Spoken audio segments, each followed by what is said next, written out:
Bismillahirrahmanirrahim. Assalamualaikum warahmatullahi wabarakatuh. Alhamdulillah kita memasuki bab 2, yaitu ketentuan UUD 1945 tentang wilayah negara, warga negara, agama, dan juga pertahanan dan keamanan. Ya, di bab kedua ini ada 4 materi yang akan kita bahas. Kita bahas yang pertama dulu ya, yaitu apa? Wilayah negara. Oke, wilayah negara. Setiap negara di dunia ini pastilah harus punya wilayah kan? Karena syarat terbentuknya sebuah negara harus memiliki salah satunya adalah wilayah gitu. Nah, wilayah negara ini ternyata untuk Indonesia memiliki 4 wilayah negara.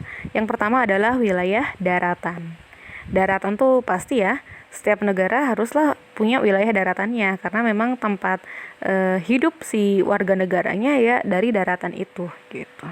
Walaupun memang ada beberapa masyarakat yang tinggal di atas perairan, tapi kan di atas perairan juga mereka bikin bangunan gitu ya. Pastinya jadi harus dibikin semacam papan gitu lah ya, agar mereka bisa hidup dengan normal gitu, walaupun memang di bawahnya adalah perairan. Nah, wilayah daratan ini sangat penting bagi setiap negara karena di sinilah tempat hidup, tempat perekonomian negara tersebut berlangsung gitu. Nah, selain ada wilayah daratan, ternyata juga memiliki wilayah lautan. Wilayah lautan tapi tidak semua negara kalau yang lautan tidak semua negara memiliki wilayah laut ya. Alhamdulillah untuk Indonesia punya wilayah laut ini. Nah, wilayah laut di Indonesia ini bisa dibagi menjadi 3. Yang pertama ada zona laut teritorial, yaitu yang jaraknya 12 mil dari bibir pantai gitu ya. Dari bibir pantai itu 12 mil itu masuk ke laut teritorial gitu. Dan negara memiliki hak kedaulatan sepenuhnya sampai batas 12 mil ini gitu. Jadi negara lain yang misalkan mau mencari ikan tidak bisa di 12 mil dari pantai si negara tersebut gitu ya. Nah, selain ada wilayah laut teritorial, juga ada zona landas kontinen. Zona landas kontinen ini jaraknya kedalamannya yang masuk ke dalam zona landas kontinen ini adalah kedalaman lautnya ini kurang dari 200 meter. Jadi kalau kedalamannya kalau misalkan perairan lautnya masih dangkal gitu ya, kurang dari 200 meter, maka itu masuk ke dalam zona landas kontinen. Tapi memang secara jaraknya ini dibatasi hanya sampai 200 mil saja gitu, 200 mil laut gitu ya. Jadi kalau misalkan di kedalamannya kurang dari 200 meter itu masuk ke dalam zona landas kontinen. Nah, di zona landas kontinen ini negara yang ada di dalam bibir pantai itu mereka boleh memanfaatkan segala sumber daya alam yang ada di lautan itu di zona landas kontinen. Dan yang ketiga, ini Indonesia juga punya zona ekonomi eksklusif.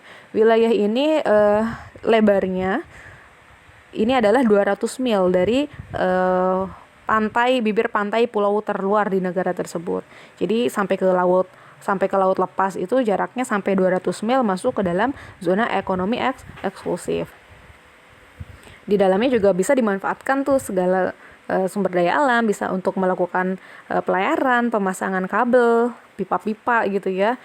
Itu bisa dilakukan karena itu masuk ke dalam wilayah lautan sebuah negara gitu ya. Tadi jaraknya sampai 200 mil gitu. Itu zona ekonomi eksklusif. Lalu sisanya kemana Bu? Karena kan lautan pasti luas ya. Pasti lautan ini di dunia nggak terbatas sampai 200 mil. Sisanya kemana Bu? Kalau misalkan ada lautan yang terlalu luas, yang lebih dari 200 mil, itu nanti akan masuk ke dalam laut bebas gitu. Masuk ke dalam laut bebas atau laut lepas gitu loh. Dan di laut bebas atau laut lepas ini adalah semua negara yang lebih dari 200 mil ya. Semua negara di dunia bisa menggunakan laut lepas ini untuk melakukan pelayaran. Jadi ini jalur pelayaran internasional gitu loh. Gitu ya, bisa juga ini untuk bersama lah istilahnya, laut milik bersama yang kalau sudah lebih dari 200 mil atau si laut bebas ini laut lepas gitu. Nah, itu wilayah lautan. Berikutnya juga ada wilayah udara. Nah, ternyata karena sebuah negara tadi punya, Indonesia khususnya ya, Indonesia itu punya wilayah daratan dan juga punya wilayah lautan, pastilah Indonesia juga punya wilayah udara. Wilayah udara ini adalah wilayah yang berada di atas wilayah daratan dan juga wilayah lautan gitu loh. Nah, wilayah udara ini secara vertikal jaraknya 110 km ke atas gitu ya, dari kita berdiri nih, dari tanah nih yang kita pijak ke atas, dihitung ke atas, ke udara ke atas gitu ya. Itu kalau udah sampai 110 km itu maka masuk ke dalam wilayah udara negara tersebut gitu. Penting gak sih wilayah udara ini diatur sampai harus dihitung begitu? Ini jelas penting. Karena keamanan sebuah negara juga harus dijaga dari segi wilayah udaranya gitu loh. Makanya kan ada tuh ya TNI Angkatan Udara gitu, karena memang serangan-serangan dari negara luar bisa dan sangat-sangat mungkin dilakukan melalui udara ya. Jadi agar untuk menjaga wilayah negara Indonesia, maka TNI Angkatan Udara juga akan mengamankan wilayah udara Indonesia agar tidak ada pesawat penyusup gitu ya yang masuk ke dalam kawasan wilayah udaranya Indonesia gitu. Makanya penting sekali untuk diatur gitu loh. Tadi saya bilang Indonesia punya 4 ya, ada 4 wilayah. Satu lagi adalah ada wilayah namanya wilayah ekstrateritorial. Jadi wilayah ekstrateritorial ini namanya ekstra, memang ini adalah wilayah sebuah negara tapi berada di luar negara tersebut. Gimana tuh maksudnya? Jadi wilayah ekstrateritorial, wilayahnya adalah wilayah Indonesia nih, tapi tidak berada di dalam wilayah Indonesia. Adanya di mana? Adanya adalah di negara lain. Dan ini bentuk perwujudan dari wilayah ekstrateritorial ini adanya 2 gitu ya. Yang pertama adalah kantor perwakilan diplomatik Indonesia yang ada di negara lain gitu ya. Misalkan ada Indonesia bikin kantor kedutaan besar di mana ya? Di Korea Selatan misalkan. Nah, maka kedubes Indonesia yang ada di Korsel itu adalah wilayah ekstrateritorialnya Indonesia. Gitu, ya. Lalu selain kantor perwakilan diplomatik itu masuk ke dalam wilayah ekstrateritorial yang lainnya juga adalah contohnya kapal laut yang berada di laut lepas atau laut bebas, tapi dia menggunakan bendera kapalnya nih pakai bendera Indonesia gitu, maka itu juga masuk ke dalam wilayah ekstrateritorialnya Indonesia. Karena tadi sudah saya sebutkan ya, wilayah laut lepas atau laut bebas ini adalah milik bersama gitu. Jadi negara manapun bisa lewat ke sana gitu. Asalkan apa? Asalkan menggunakan bendera. Jadi kapalnya harus pakai bendera.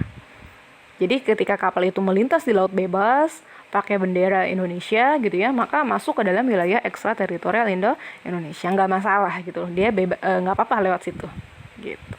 Paham ya? Itu wilayah negara. Batasan-batasan wilayah Indonesia di sebelah timur, selatan, barat, udara itu sudah kalian kerjakan di tugas ya. Ya. Dan berikut juga dengan segala permasalahan yang pernah melibatkan Indonesia dengan negara lain gitu ya, yang perebutan wilayah atau perebutan pulau-pulau gitu ya. Sengketa perbatasan antara Indonesia dengan negara lain itu juga sudah dikerjakan, sudah ada di tugas. Maka kita beralih ke bagian yang kedua. Bagian yang kedua ini adalah penjelasan tentang warga negara dan juga penduduk. Jadi bedanya apa tuh warga negara dengan penduduk? Nah, kalau penduduk ini adalah orang yang bertempat tinggal atau menetap di sebuah negara. Gitu. Tapi kalau si warga negara ini adalah secara hukum memang orang itu diakui menjadi warga negara tersebut. Gitu, maksudnya gimana nih? Nah, jadi kalau penduduk itu siapapun orang yang sedang menetap di wilayah Indonesia gitu ya.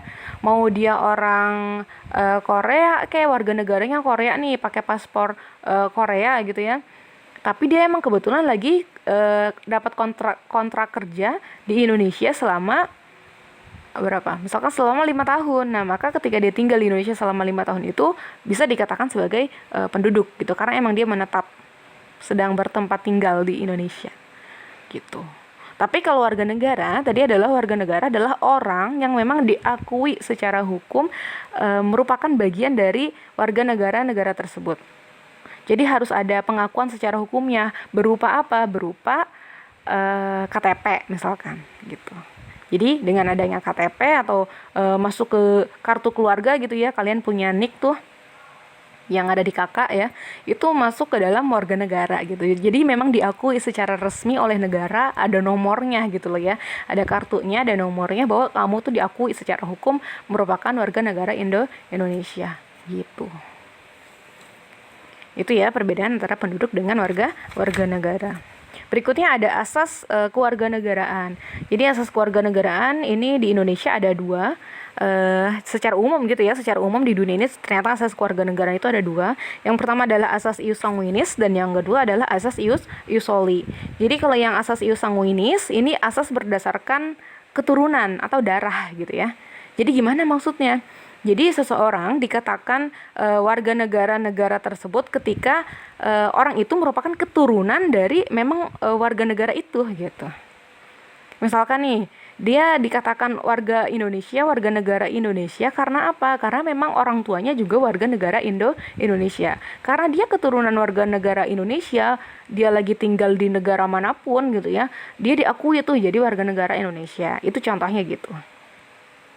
Dan yang kedua ada asas ius soli. Nah, kalau asas ius soli ini adalah asas berdasarkan tempat lahir. Ius soli ya, berdasarkan tempat lahir. Jadi penentuan kewarganegaraan seseorang berdasarkan dia lahirnya di mana, gitu. Jadi memang ada negara-negara tertentu yang menggunakan asas ius soli, gitu. Jadi misalkan Indonesia nih, negaranya Indonesia lagi ya.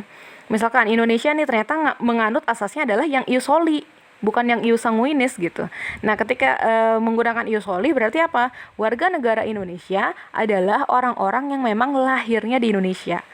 Mau orang tuanya bule kayak mau orang tuanya dari negara mana kayak, tapi karena memang lahirannya si anaknya ini lahirnya di Indonesia gitu ya, di tempat lahirnya adalah di Indonesia, maka diakui menjadi warga negara Indonesia. Tidak dilihat lagi keturunannya dari orang mana. Itu asas ius soli gitu ya. Nah, karena ada dua asas tersebut nih yang berdasarkan keturunan dan juga berdasarkan tempat lahir, memungkinkan terjadinya ada orang-orang tertentu yang bisa apatrid dan juga bisa bipatrid. Nah, apatrid ini apa? Orang-orang yang tidak punya kewarganegaraan. Jadi dia tidak diakui di negara manapun. Gara-gara memang tadi kejadiannya bisa terjadi nih, kalau yang tidak punya kewarganegaraan adalah misalkan dia adalah warga negara dia warga negara A yang menganut asas ius sanguinis. Dia adalah warga negara A ya yang menganut asas ius soli. Dia menganut asas ius soli, tapi dia lahirannya malah di negara yang menganut asas ius sanguinis gitu loh. Jadi misalkan misalkan namanya siapa ya? Misalkan Billy gitu ya.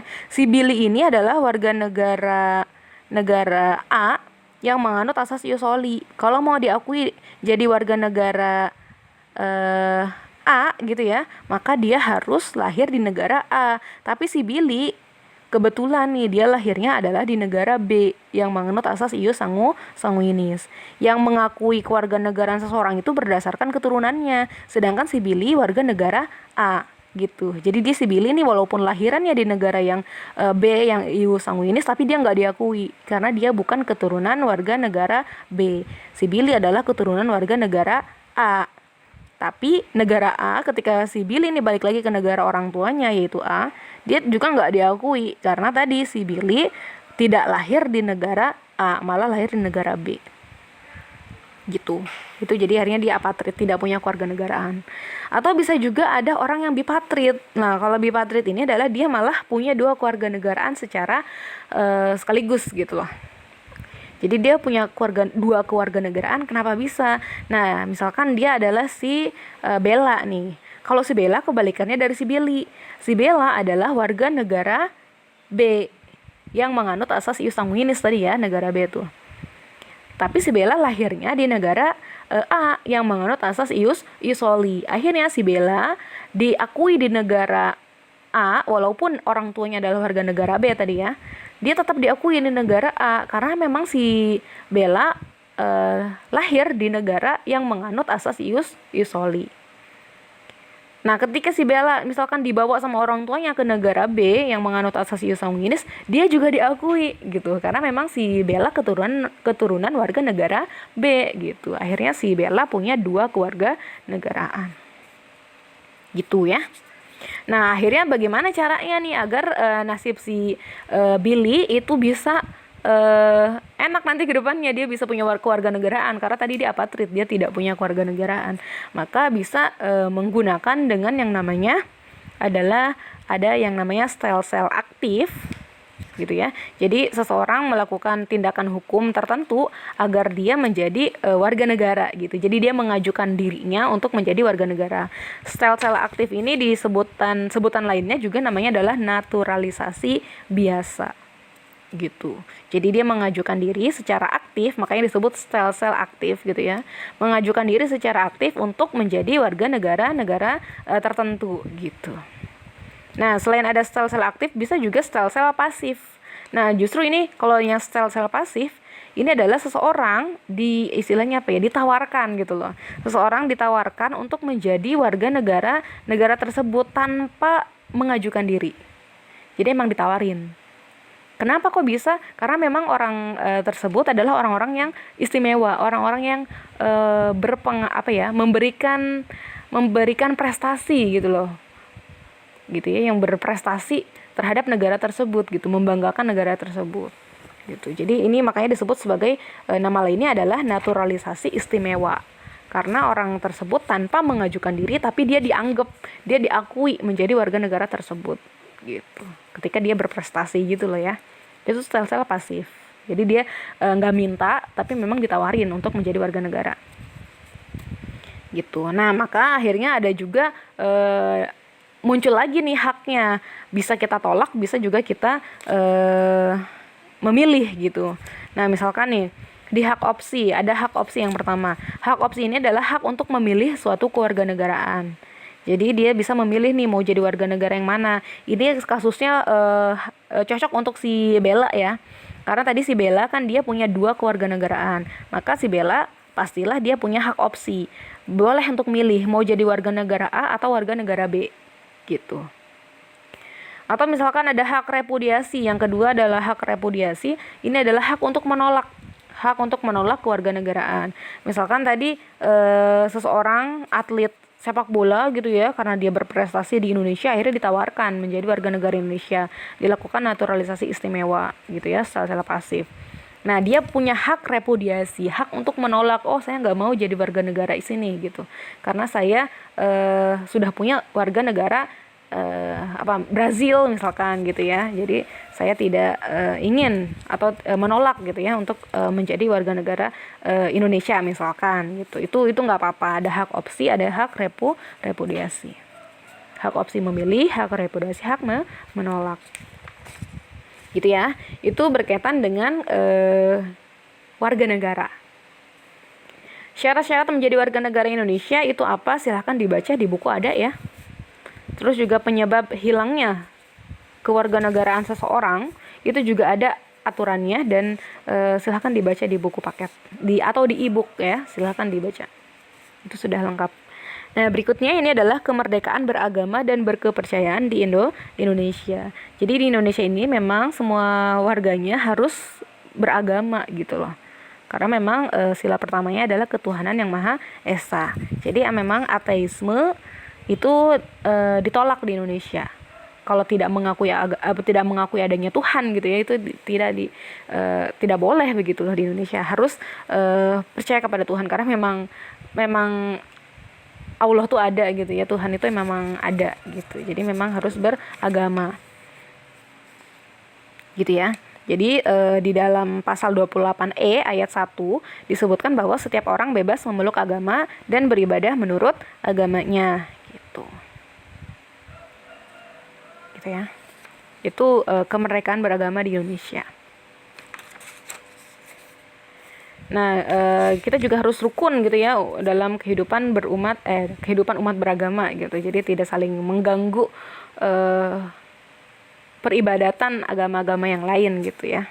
Jadi memang ini bagiku agamaku, bagimu agamamu gitu loh ya. Berikutnya, materi yang terakhir ini adalah sistem pertahanan dan juga keamanan negara. Nah, ini ada di pasal 30 ya tentang pertahanan negara. Pasal 30 ayat 1 sampai ayat 5. Di ayat 1-nya nih, tiap-tiap warga negara berhak dan wajib ikut serta dalam usaha pertahanan dan keamanan negara. Ayat yang kedua, usaha pertahanan dan keamanan negara dilaksanakan melalui sistem pertahanan dan keamanan rakyat semesta. Oleh siapa? Oleh TNI dan kepolisian sebagai kekuatan utama. Dan rakyat juga sebagai kekuatan pendukung. Jadi sistem pertahanan dan keamanan rakyat semesta gitu ya. Ini dilaksanakan oleh ada komponen utama, ada komponen pendukung. Yang komponen utama ini adalah TNI dan polisi, kepolisian, dan kekuatan pendukung atau komponen pendukungnya adalah rakyat gitu. Dan ayat ketiga, TNI ini terdiri atas angkatan darat, angkatan laut, angkatan udara gitu. Yang tugasnya adalah sebagai bertugas untuk mempertahankan, melindungi, memelihara keutuhan dan kedaulatan negara. Tadi ya, makanya karena memang Indonesia punya wilayah udara, wilayah darat dan wilayah laut gitu, maka angkatan TNI-nya juga ada di sana gitu. Nah, kalau kepolisian ini sebagai alat negara, di ayat keempat ya, Kepolisian Negara Republik Indonesia sebagai alat negara yang menjaga keamanan dan ketertiban masyarakat. Bertugas untuk apa nih? Melindungi, mengayomi, melayani masyarakat, serta menegakkan hukum. Ayat kelima terakhir di pasal 30, ayat kelima nih, susunan dan kedudukan TNI dan Kepolisian Republik Indonesia, hubungan kewenangan antara TNI dan juga kepolisian dalam menjalankan tugasnya, syarat-syarat keikutsertaan warga negara dalam usaha pertahanan dan keamanan kemudian akan diatur di dalam undang-undang gitu. Gitu ya. Itu tentang pertahanan dan keamanan negara. Nah, dalam hal ini berarti apa? Orang Indonesia juga bisa melakukan tadi ya, karena memang harus menjaga pertahanan negara. Ini bisa harus menumbuhkan sikap kesadaran bela negara. Nah, bela negara ini sikap-sikap yang bisa kita lakukan untuk melakukan pertahanan gitu ya, bela negara nih. Ini caranya adalah misalkan nih, yang pertama bisa dengan dilakukan menjaga atau mengamankan lingkungan sekitar dengan adanya Siskamling, sistem keamanan keliling gitu ya, ronda malam gitu loh, untuk mengamankan lingkungan di RT kita atau di RW kita. Lalu juga dengan cara lainnya adalah dengan ikut dalam membantu korban bencana alam gitu ya yang ada di dalam negeri. Yang ketiga adalah belajar dengan tekun pelajaran PPKN. Nah, ini masuk ke dalam upaya bela negara juga nih, belajar PPKN. Karena kan kita belajar untuk mengenal Indonesia lebih jauh gitu ya. Dan yang berikutnya mengikuti kegiatan ekskul seperti Paskibra, PMR dan Pramuka gitu. Itu juga masuk. Lalu ikut pelatihan dasar kemiliteran. Ya. Yang berikutnya pengabdian sebagai anggota TNI, ini juga bisa ya, mengabdi menjadi TNI atau jadi polisi gitu ya. Itu masuk ke dalam upaya bela negara. Dan yang terakhir adalah pengabdian sesuai dengan profesi keahlian.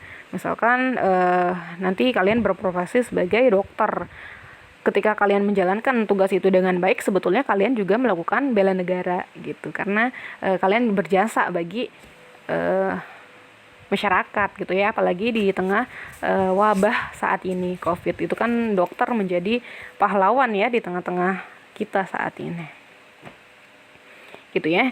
Alhamdulillah untuk penjelasan bab 2 tentang ketentuan UUD 1945 dalam kehidupan berbangsa dan bernegara ini sudah selesai. Alhamdulillah, silakan dibaca rinciannya lebih mendalam di e-book masing-masing, atau kalau kalian sudah pinjam buku di perpus bisa juga dibaca ya. Ya, kurang lebihnya mohon maaf. Semoga tidak puas dengan penjelasan ini sehingga kalian terus mencari referensi-referensi berikutnya gitu ya. Dipersiapkan untuk evaluasi atau ulangan bab 2 gitu ya. Selamat belajar. Sekali lagi kurang lebih mohon maaf. Assalamualaikum warahmatullahi wabarakatuh.